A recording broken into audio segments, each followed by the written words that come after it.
Мы должны были сидеть в кафе в красивом. Вязать шаль зимнюю. Вязать шаль, да. Вот насколько во мне Россия развила паранойю. Вика, посмотри, какая прелесть. Вот это для тупых начинающих на ниточке написано «Старт». Да. Насколько важно нам, женщинам, обратить внимание на то, что дофига необразованных женщин – это огромная проблема. Потому что, да, мир мужчин жесткий, но это мир денег. Женщины могут договориться о многом, о чем мужчины никогда в жизни не договорятся. Звони, зайка. А где звонок? Вон телефон. Вон наверху телефон. Я думала, звонок звони. Не понимаешь? Так она не подходит, да? А? Она не подходит, да? Ну, сейчас начнешь видео с того, что... Давай звони. Скажи, ну, комментируй что-то, у тебя микрофоны. Там уже снимается? Да. Вика, в 11 часов обещали открыться.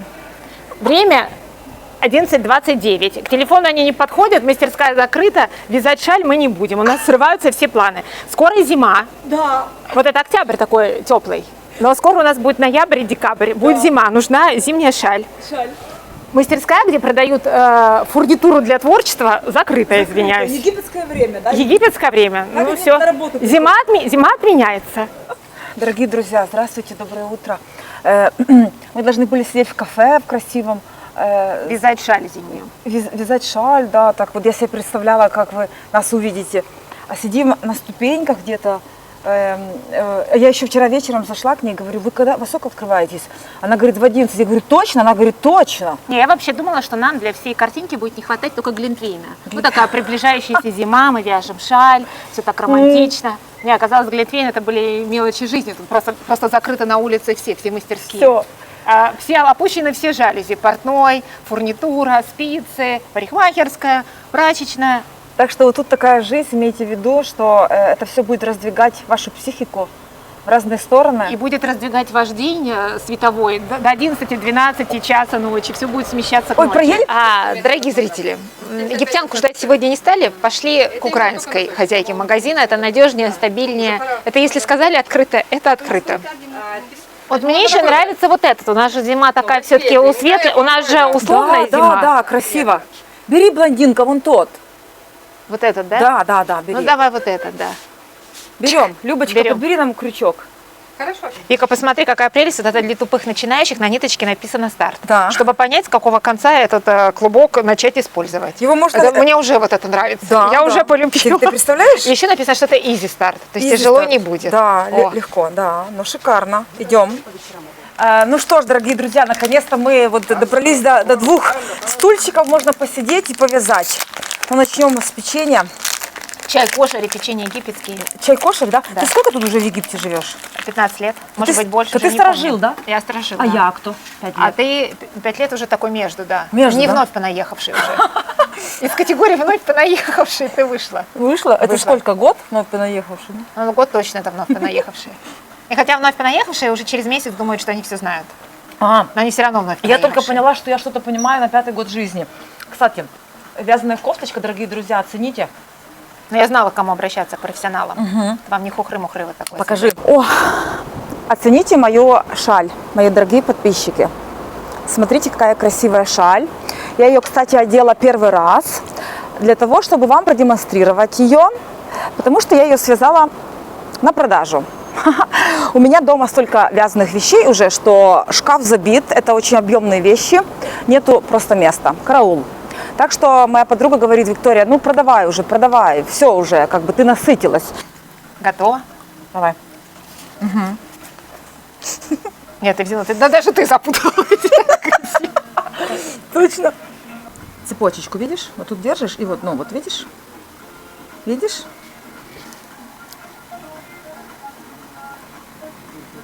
Ты расскажи, как ты это самое. Тебя просили долго, чтобы ты связала. Расскажи.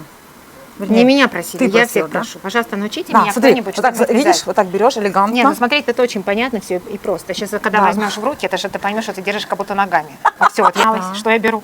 Цепляй снизу. Снизу, Снизу, да, да. отсюда? Ага. И продеваю Да, сюда? да, да. Почему у тебя так легко продевался? У меня вообще нифига не продевается. Все? Потому что ты первый раз, а я Вот уже так? миллионный Вот раз. так? Да. Цепочка делается, да? Ну Не вот. знаю, делается ли цепочка, но вообще нелегко. Вообще она ничего не продевается, туда не лезет. Не, И так так ты- быстро, как у тебя, не вскакивает туда. Так ты так, аккуратненько там. Так чувственно, знаешь. Чувственно, не чувственно, волнуюсь. Даже все первый раз очень. Так что вот эта шаль, или как это, не шаль, палантин. Или как это можно назвать, я уже забыла. Шарф. Вот этот шарф, он может кому-то принадлежать из вас. Это хлопок. А хлопок, он очень приятный к телу. И, в общем, можно так укрыться, сразу выглядеть по-другому. Как хотите, можно так вот, там с брошкой. Или же вот так просто. О. Так что вот. Я, наверное, вот когда буду старая, буду возле моря сидеть и вязать. И смотреть свои видео. Может, я там уже буду забывать немножко. Не, моя бабушка все помнила, кстати. Если тренировать мозг, то человек все помнит. Я сейчас начала разочаровываться, мне кажется, я не успею к зиме. Успеешь? 2 ночи без сна и 2-3 ночи без сна и все. Я тебе сейчас набираю. Иншалла, зима наступит в этом году не ранее. Так, а это будет у меня шедевр. Свитерочек такой, кофта, свитерочек будет называться «Вырви глаз». И вы скоро ее увидите. Она будет создавать вам неповторимое такое настроение, поднимать настрой на целый день. Если вам будет грустно, вы включите видео с моей кофточкой, вам станет сразу хорошо. Вязание хорошо тем, что оно очень расслабляет, наполняет. А ты знаешь, я слышала такое мнение, некоторые барышни говорят, меня это расслабляет, это как медитация. Да. А некоторые наоборот говорят, меня нервирует, я начинаю вязать, мне прям вот так вот, глаз дергается, все не это. Разный психотип людей или что? Психотип разный, и просто если человек еще не умеет вязать, это как я, значит, у меня будет глаз дергаться. Не факт. Но просто когда ты уже учишься, научился, потом это уже только приятно, знаешь? Как вот на велосипед садишься, падаешь, а потом уже едешь, не замечаешь или плывешь. То есть никому не легко вначале? Не только мне. Да, так и есть. Приятно, потому что я тупая. Не, так не говори на себе. Все люди вообще одаренные, просто дело знаешь, в чем? В практике. Вообще все зависит от таланта, это, не знаю, 10% способностей. Все навыки. Кстати, дорогие мои подписчики, это вот вязаная кофточка, видите, я сразу одела, чтобы вы заценили. До такого уровня мастерства я не пытаюсь дойти.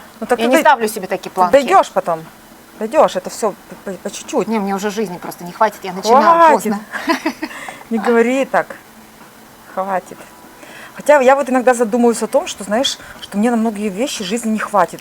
А потом моя подруга говорит, не говори такие слова, хватит все, будешь жить очень долго, чтобы все сделать, хватит.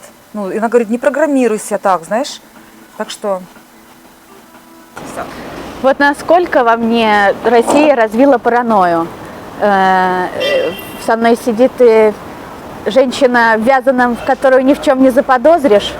Но я думаю, не подослали ли вас ко мне ФСБшники? Серьезно? Правда?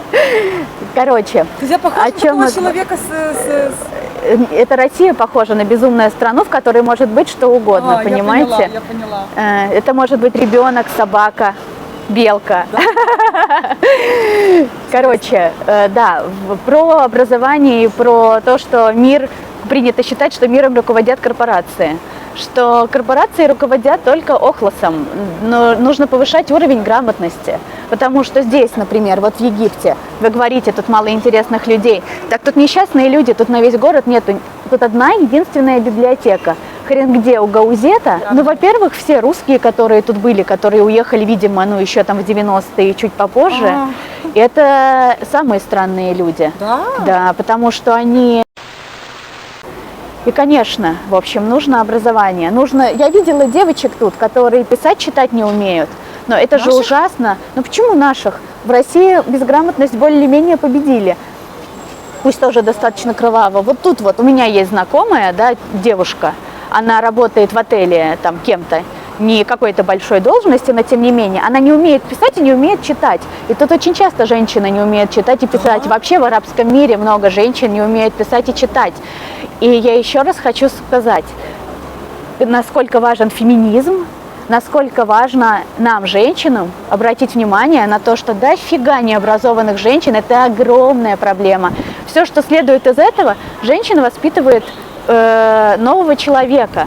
Она получает инопланетянина и учит его выживать на этой планете, пользуясь этими ресурсами, своими ресурсами и так далее. В общем, женщина абсолютно в ужасной ситуации сейчас, от этого мир сумасшедший, потому что нет возможности гармонично развиваться и гармонично развивать своих детей у большинства.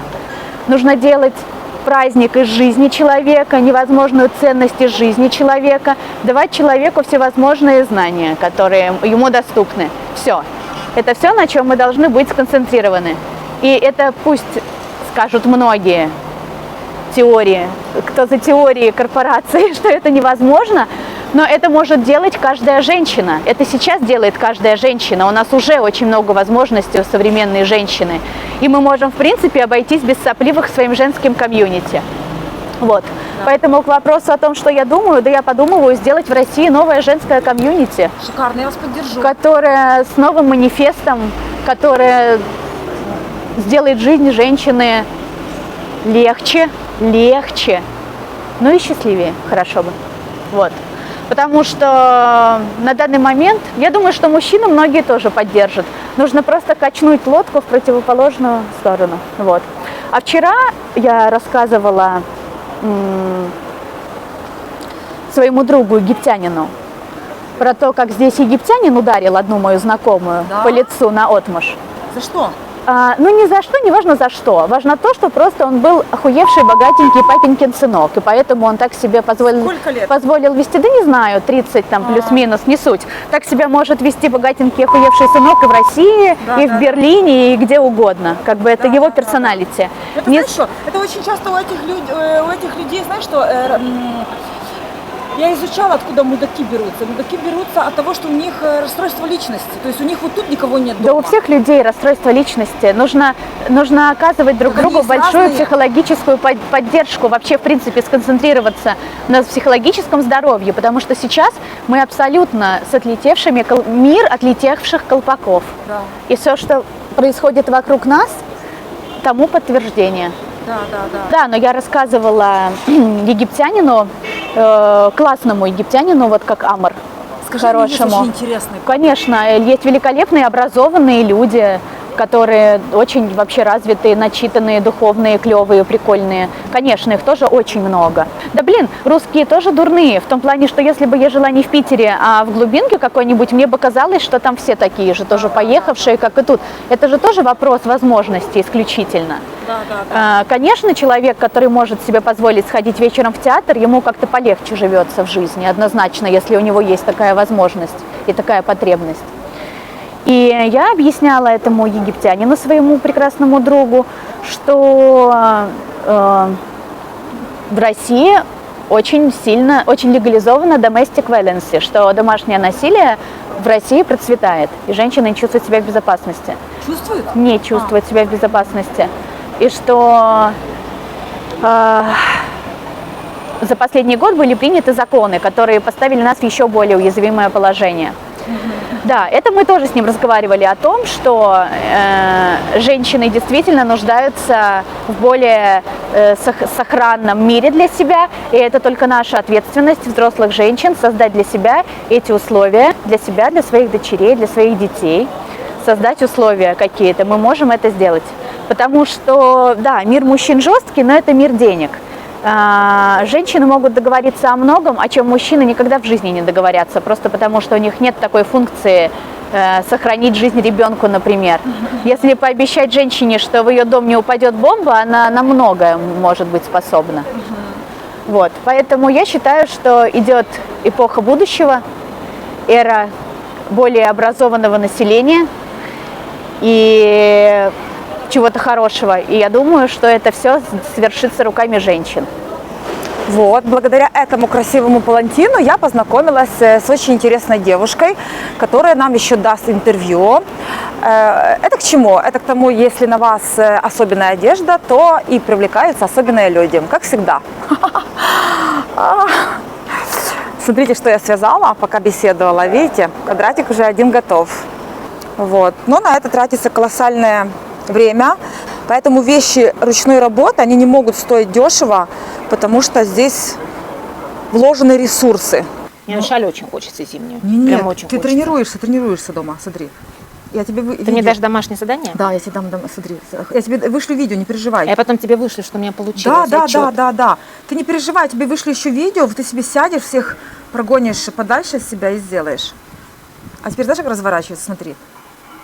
Взяли петлю, развернулись. Вот столбик готов. И поехали дальше. И прямо вот сюда в дырки толкай. Видишь, смотри, вот так. Между можешь. Вот, смотри, то же самое, что мы делаем. Захват. Мгм.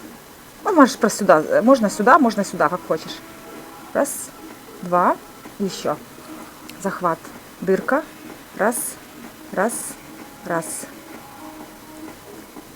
Это вот самое простое такое, да? Да, что да, было? столбик с накидом. Это вот основной такой момент, где он очень... Есть одна такая вязальщица, ей, наверное, уже лет 65, наверное.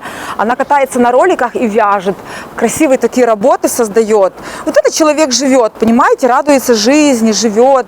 Женщина в творчестве. Для женщин очень важно состояние такой гармонии, а творчество дает эту гармонию женщине. Так что, пожалуйста, насыщайтесь гармонией и процветайте. Кто из вас тоже занимается рукоделием, напишите мне, пожалуйста, мне будет очень интересно. И каким видом рукоделия вы занимаетесь, напишите. Ну что ж, на сегодня все. Надеюсь, видео вам понравилось. Подписывайтесь на мой канал, ставьте лайки, пишите комментарии и обязательно нажимайте на колокольчик, чтобы не пропустить мои новые видео. Пока-пока. До скорых встреч!